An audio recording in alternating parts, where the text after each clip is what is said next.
نیک اعمال جن کے کرنے والوں کے لیے فرشتے دعا کرتے ہیں۔ ماہ رمضان میں شب قدر میں اللہ تعالیٰ کی اطاعت۔ قرآن مجید فرشتوں کے زمین پر شب قدر میں اترنے کا ذکر کرتا ہے۔ یہ وہ رات ہے جس پر قرآن سب سے پہلے محمد صلی اللہ علیہ وسلم پر نازل ہوا۔ جب قرآن لوح محفوظ سے لوئسٹ آسمان پر اترا اور خاتم الانبیاء صلی اللہ علیہ وسلم پر وحی کے نزول کی خوشخبری سنائی۔ اسی وجہ سے اس رات فرشتے اترتے ہیں اور جبرائیل امین اس رات میں اترتے ہیں۔ اللہ کے فرمان روح سے مراد وحی ہیں۔ اس میں فرشتے اور روح یعنی جبرائیل اترتے ہیں اپنے رب کے حکم سے ہر کام پر۔ سلامتی ہے طلوع صبح تک۔ وہ اپنی طرف سے نہیں اترتے بلکہ صرف حکم الہی کی اطاعت میں اپنے رب کے حکم سے۔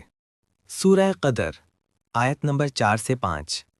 قرطبی اس عظیم آیت کی تفسیر میں کہتے ہیں، اس میں فرشتے اور روح یعنی جبرائیل اترتے ہیں اپنے رب کے حکم سے ہر کام پر، یعنی وہ ہر آسمان سے اور سدرۃ المنتہا اور اس کے مرکز میں جبرائیل کے مسکن سے اترتے ہیں۔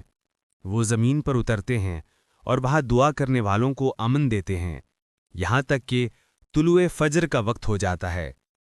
یہ ہے ان کے الفاظ، اس میں فرشتے اور روح اترتے ہیں یعنی جبرائیل علیہ السلام اپنے رب کے حکم سے، اس کے حکم پر، ہر کام پر، یعنی ہر وہ حکم جو اللہ اس سال سے اگلے سال تک مقدر اور فیصلہ فرماتا ہے۔ ابن عباس نے یہی کہا ہے۔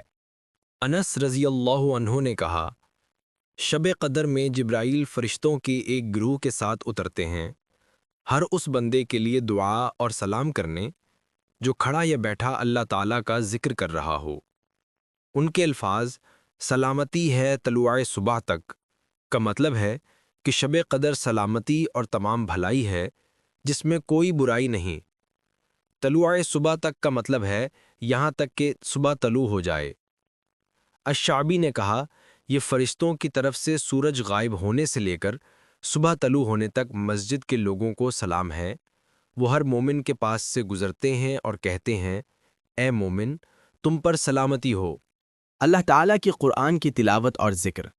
البخاری نے اپنی سند کے ساتھ اسید بن حضیر رضی اللہ عنہ سے روایت کی، جنہوں نے کہا کہ ایک بار وہ رات میں سورۃ البقرہ پڑھ رہے تھے، ان کا گھوڑا ان کے پاس بندھا ہوا تھا۔ اچانک وہ بہت بے قرار ہو گیا۔ جب انہوں نے تلاوت بند کی تو گھوڑا پرسکون ہو گیا۔ جب انہوں نے دوبارہ پڑھنا شروع کیا تو گھوڑا پھر بے قرار ہو گیا۔ پھر انہوں نے تلاوت بند کی اور گھوڑا پھر پرسکون ہو گیا۔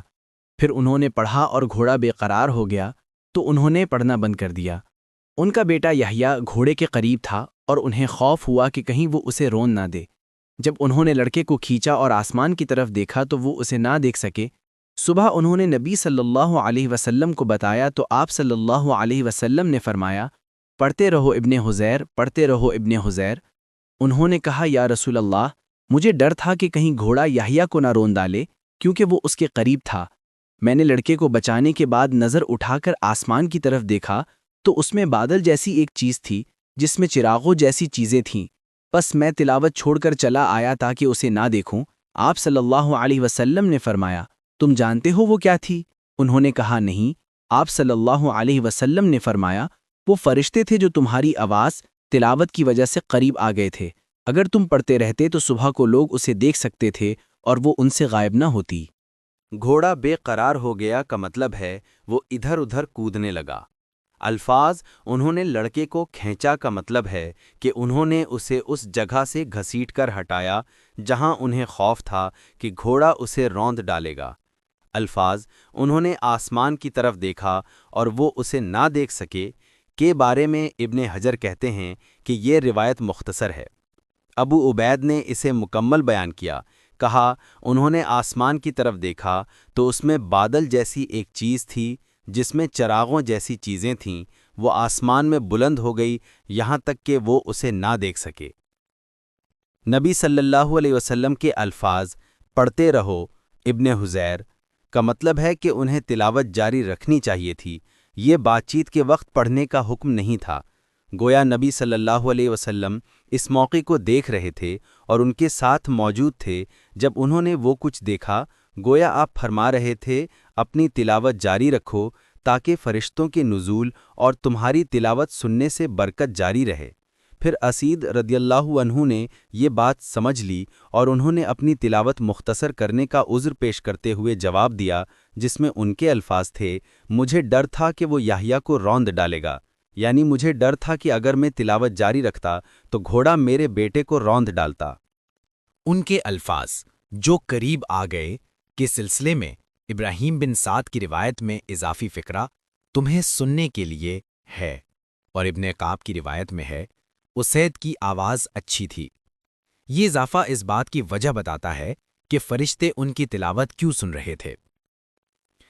النووی نے کہا، اس حدیث سے پتہ چلتا ہے کہ امت کے افراد کا فرشتوں کو دیکھنا جائز ہے۔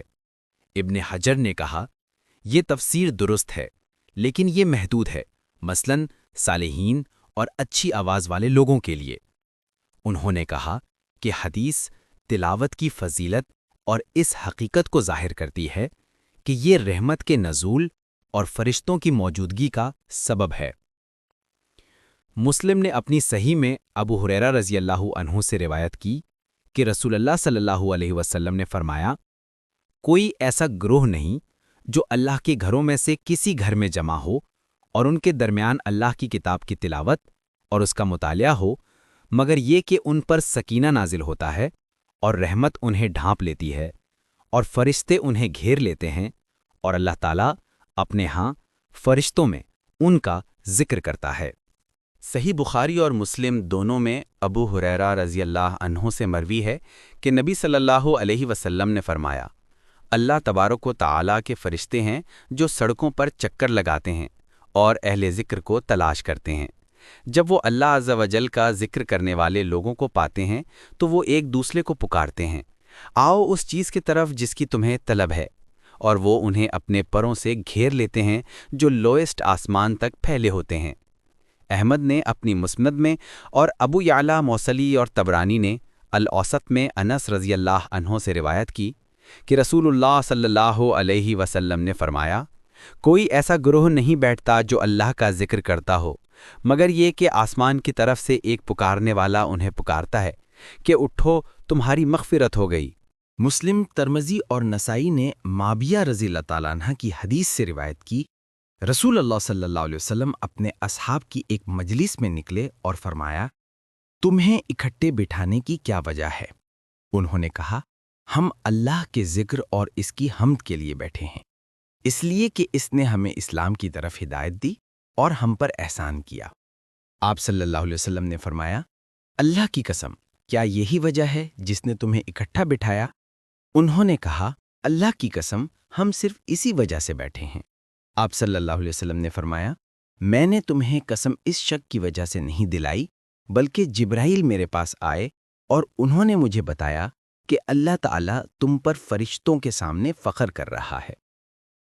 اللہ تعالیٰ کی طرف سے یہ فخر اس بات کی انڈیکیشن ہے کہ اس کے ہاں ذکر کی عظمت اور اس کی محبت ہے، اور یہ کہ اسے دوسرے اعمال پر فضیلت حاصل ہے۔ ذکر اللہ تعالیٰ اور اس کے فرشتوں پر اس کے کرنے والوں کے لیے دعا کرنا لازم کر دیتا ہے۔ جس کے لیے اللہ تعالیٰ اور اس کے فرشتے دعا کریں، اسے کمپلیٹ کامیابی اور ٹوٹل فتح حاصل ہوتی ہے۔ اللہ فرماتا ہے، اے ایمان والو، اللہ کو کثرت سے یاد کرو اور صبح و شام اس کی تسبیح کرو، وہی ہے جو تم پر رحمت نازل فرماتا ہے اور اس کے فرشتے یعنی تم پر درود بھیجتے ہیں تاکہ تمہیں تاریکیوں سے نکال کر روشنی میں لے آئے، اور مومنوں پر وہ بہت مہربان ہے۔ سورہ نمبر 33 آیت نمبر 41 سے 43۔ ابن القیم نے کہا، خالق عز و جل اور اس کے فرشتوں کی طرف سے یہ دعا لوگوں کو تاریکیوں سے نکال کر روشنی میں لانے کا سبب ہے۔ جب انہیں اللہ تعالیٰ اور اس کے فرشتوں کی طرف سے دعا ملتی ہے اور انہیں تاریکیوں سے نکال کر روشنی میں لایا جاتا ہے، تو وہ کون سی بھلائی ہے جو انہیں نہیں ملتی، اور کون سی برائی ہے جو ان سے دور نہیں ہوتی۔ افسوس ان پر جو اپنے رب سے غافل ہیں، وہ کس قدر برکت اور فضل سے محروم ہیں۔